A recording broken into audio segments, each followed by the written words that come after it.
Australia, land of sunshine, kangaroos, and an army that lost a war to birds, you heard right. In 1932, the Australian military found themselves locked in a battle of wits and bullets with a formidable foe, the emu. Imagine, if you will, soldiers with Lewis guns facing off against a legion of flightless birds. It sounds like a Monty Python sketch, but this, my friends, is a true story. Picture this, the Great Depression. Farmers are already struggling. The economic downturn has hit them hard and they are barely making ends meet. The once thriving wheat fields are now a symbol of despair and hardship. The farmers toil day and night hoping for a miracle to save their crops and their livelihoods. Then, as if things couldn't get any worse, 20,000 emus decide to descend upon the wheat fields of Western Australia. These large, flightless birds native to Australia are on a mission. They are migrating from the inland regions to the coast, and the wheat fields are right in their path. These weren't your average backyard birds. Emus are formidable creatures. Standing up to 6 feet tall, they have powerful legs and can run at speeds of up to 30 miles per hour. Their sheer size and strength make them a force to be reckoned with. Emus are tall, strong, and possess a surprising turn of speed. They move with confidence and purpose, and nothing seems to stand in their way. The farmers watch in horror as the emus trample through their fields, leaving a trail of destruction in their wake. They were like feathered tanks, gobbling up crops and tearing down fences. The emus devour everything in sight, from the wheat to the fences that are meant to protect the fields. The damage is extensive, and the farmers are at a loss for what to do. The farmers, at their wits' end, appealed to the government for help. They have tried everything they can think of to fend off the emus, but nothing has worked.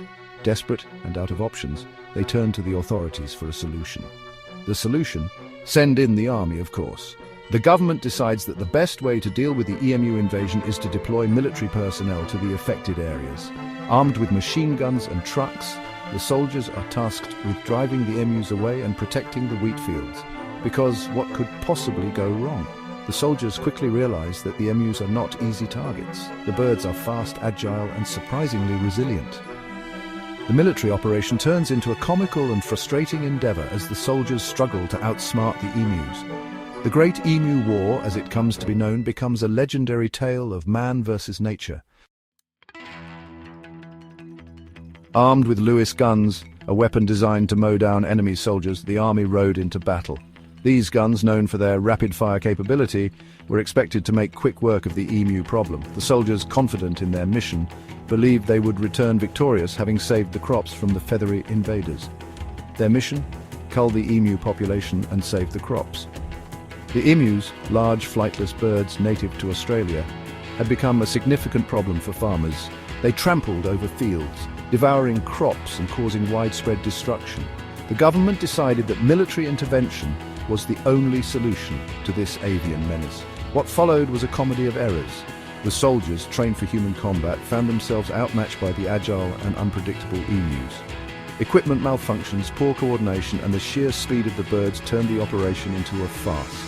The soldiers struggled to keep up, their efforts hampered by the very tools they had relied on. Emus, it turns out, are surprisingly hard to hit.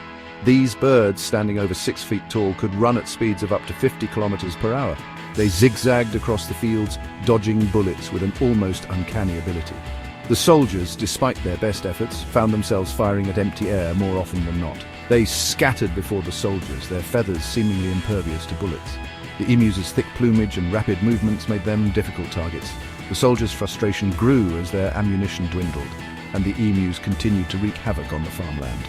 It was as if the birds were mocking their human adversaries. The first attempt was an embarrassing failure, with more casualties among the wheat fields than the emu ranks. The soldiers had underestimated their opponents, and the emus had proven to be a formidable foe. The fields lay in ruins, and the farmers' plight remained unchanged. The military's intervention had only added to the chaos. The newspapers had a field day, of course. Headlines mocked the military's efforts, dubbing the operation the Great Emu War.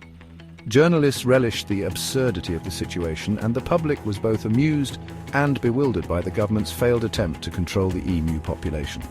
The story of the emus' victory over the soldiers became a legend, a testament to the unpredictability of nature and the limits of human ingenuity. Section 4. Ambush and failure, outmaneuvered by birds. Undeterred, the army regrouped and devised a cunning plan and an ambush. They would lie in wait and surprise the emus. The soldiers crouched in the wheat fields, their weapons at the ready.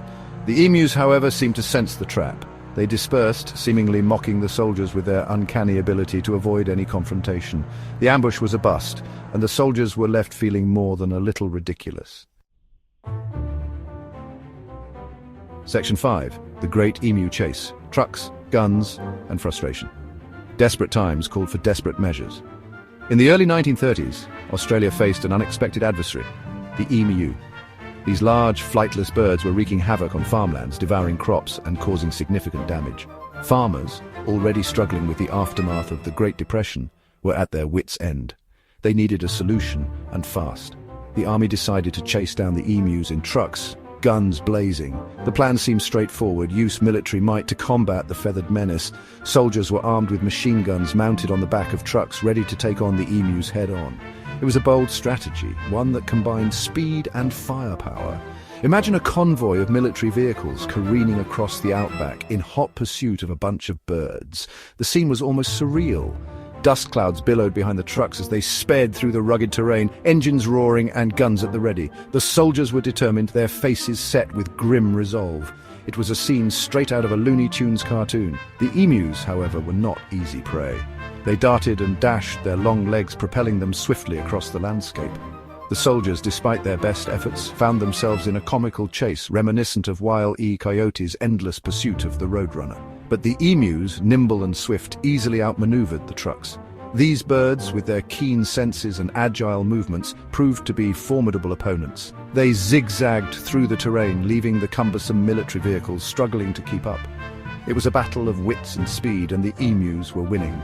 The soldiers, their aim hampered by the bumpy ride, fired wildly, achieving little more than kicking up a lot of dust. The rough terrain made it nearly impossible to get a clear shot. Bullets whizzed past the emus, but few found their mark.